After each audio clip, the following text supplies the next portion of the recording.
বজ্জাতির বেটি, বেলা 9টা বাজে এখনো পর্যন্ত সে ঘুমায়। দাঁড়া, তো ঘুমানো আমি দেখাচ্ছি।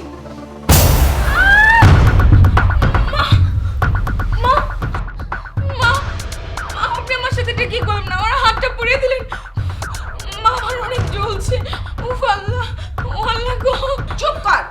বেলা কয়টা বাজে? হ্যাঁ, ঘরের কাজকর্মগুলি কে করবে? এখনো পর্যন্ত সকালে নাস্তা পর্যন্ত বানাস নাই। ওঠ, তাড়াতাড়ি উঠে গিয়ে নাস্তা বানাবি। নাস্তা বানায় ঘরের যা কাজ আছে সব শেষ করবি, বুঝছিস? আর এসব কান্দাকাটি বন্ধ কর।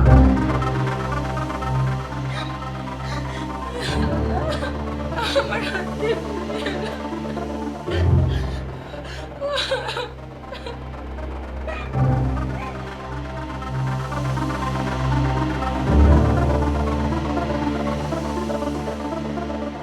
মা, আপনার তো জ্বরে গা পুড়ে যাচ্ছে।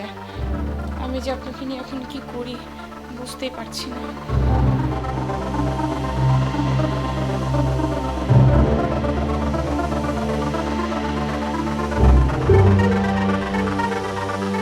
ভাবি, আমরা সিনেমা দেখতে চাই।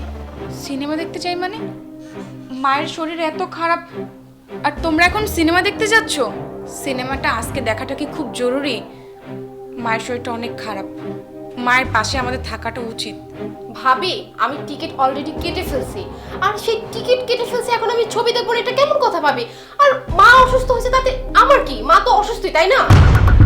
আচ্ছা, আজকে আমরা না যাই, আমরা অন্য আরেকদিন যাব। তোমার মা অনেক অসুস্থ। আই, তুমি চুপ করো। তুমি কি বলতেছো? মা তো অসুস্থ আমি জানি, তাই বলে আমি মুভি দেখা আমি অফ করে দেবো? হ্যাঁ, আমি আজকে যাবো মানে আজকে যাব। মা অসুস্থ দেখে আমি আমার দিনটা নষ্ট করতে পারবো না। তুমি যদি না যাও আমি একা যাবো।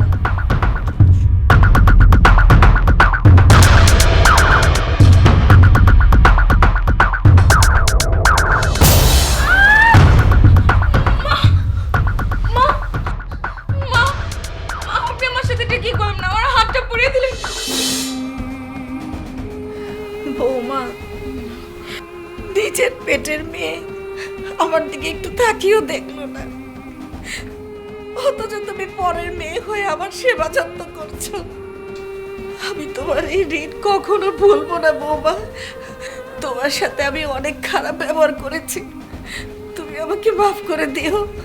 থাক মা, আপনি ওসব নিয়ে মন খারাপ করেন না। আমি তো আপনার আরেকটা মেয়ে, আর আমি ওসব নিয়ে কখনো মনে কষ্ট পাইনি মা। বৌমা,